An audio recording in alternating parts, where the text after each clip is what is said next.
Friends, কেমন আছো সবাই? আর এই যে দেখতে পাচ্ছ, আমাদের পুজো আর কয়েকটা দিন পরেই। প্যান্ডেল অলরেডি বাঁধা শুরু হয়ে গেছে।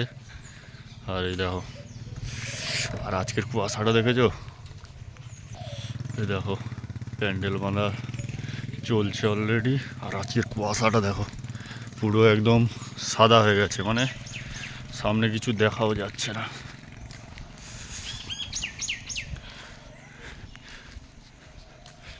কিছুটা সামনে পর্যন্ত দেখাই যাচ্ছে না। আর পুরো রাস্তা একদম যেন বর্ষাকালের মতো পুরো ভিজে আছে।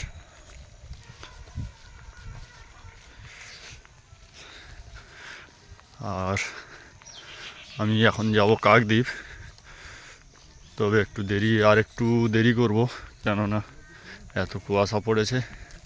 বাইক নিয়ে রাস্তায় ওঠাটা খুব চাপ হয়ে যাবে।